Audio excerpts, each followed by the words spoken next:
warm greetings all.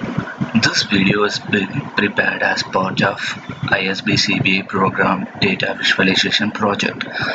This is being presented by Vamsi and us, and the project members are all three Vijay, Joswin and Vamsi.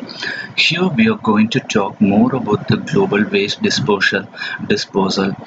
What about the operational metrics? What are the strategic metrics, and what is the data that we have accumulated, and how much is the waste that is being generated globally? Okay, here we have created dashboards to showcase this kind of data. So here we have sliced and diced the data that we have to come up with the four different kinds of dashboards. Okay, here waste in the sense we are talking about the waste, the material waste or the some other waste that is being generated.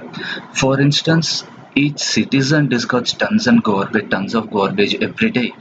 In the global scale, over the year, it will be billions and billions of tons of data. I mean, the garbage. So, in the sense, here in this dashboard, we are going to talk in the global scale. What is the contribution of each country for the municipal solid waste generation? Here the scale that we are going to use is tons per day. Okay, so here the circles represent the depth or the tons of the waste that is being generated across the country. It is directly proportional to the area. So area of the circles is directly proportional to the total solid waste generation in the scale of tons per day. Okay, so if you can see here, we have two bigger dots here, that is United States and China, which is catching our eye. So we have a Russian Federation here, we have Thailand, we have India as one other major contributor, and this speaks about the current trend. And here we have forecasted for the year of 2025. The data has already been present in the all the popular websites, the Atlas data, the government and the WHO and all those kinds of data. So here this particular both the graph shows about the country specific waste generation. Here we are going to see more about the waste generation per capita and the waste generation per day, that is waste generation in the scale of tons per day. Okay, we have certain outliers here. We have China as one of the major outliers in the current trend as well as in the 2025 forecast. Okay, so we have United States in the middle and we have India up here, which is catching up again.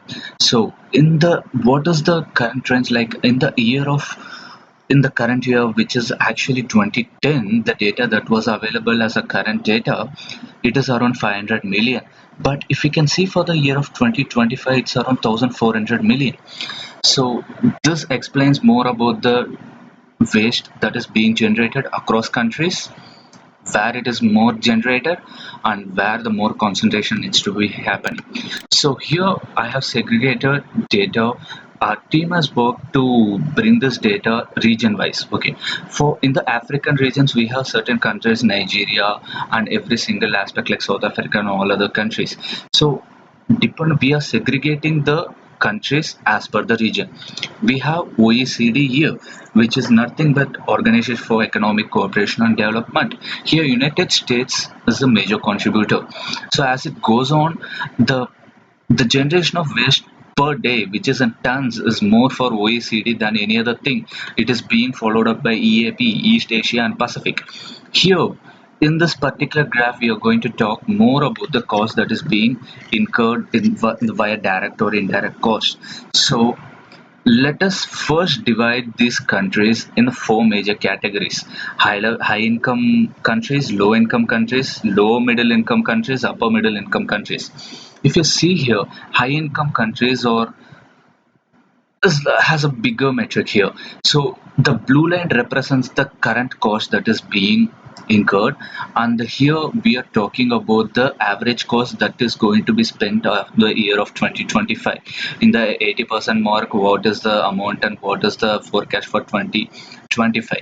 So this speaks more about the cost perspective. Here the two of these graphs talk about the top 20 contenders generation per capita of the waste. So Bahrain stands tall here. with the 20th country be Malta. And if you can see here, the waste generation in the scale of tons per year, we have China as a top contender, followed by United States and India. So this both these dashboards brings us more insights about the country wise and the region wise and the income wise data on the waste generation.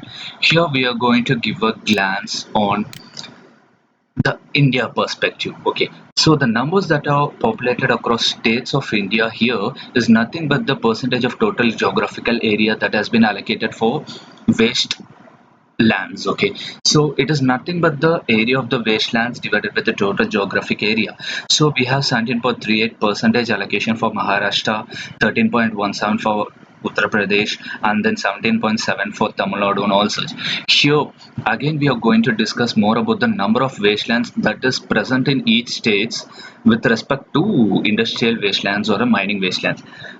We are concentrating more on these kind of industrial wastelands because these are more prone for contamination and all those sort. To concentrate more on that, we have generated one more graph. Here it briefly describes about the number of contaminated dump sites across the states and number of dump sites that is being reduced by the ministry. So this gives us a major standpoint on where India is currently, how much the land is being allocated, and how many contaminated sites and what we are taking action on all those sorts. Here we are going to deep dive into operational metrics. We have taken one particular state in India, which is Tamil Nadu. This circles represents the number of vehicles that is available to help take the garbage from the residential or organizational or many domestic areas onto the dump sites. Here we have primary for Tiruchirappalli, we have primary vehicles as 1480. So this number of storage bins is 1276. From this 1276 bins or many other across many residential homes and areas, it is being collected using this 1480 and 86 vehicles, primary and secondary vehicles, and it is being dumped across to dump fields. So here the second graph, the red color one here displays about the area that is required, the dump yard area for dump yard, what is the requirement for the area. So here 0 represents that the available area is 136 acres and it is more than enough for that one. Okay, the required is also kind of like a 136 or something. Again, here E-Road explains more about what is the balance required. Here the available area is 30 acres, but the actual requirement is for 50. So we require additional 20 acres to accommodate all the waste that is being generated. So this explains about the operational collections, and here about the areas that is being available. And so the global data of the first two dashboards, the specific to India, the contaminated sites, the explanations, and with respect to state analysis, we are coming to the end of this presentation. And thank you. Let us hope for the no waste future or waste zero future. Thank you.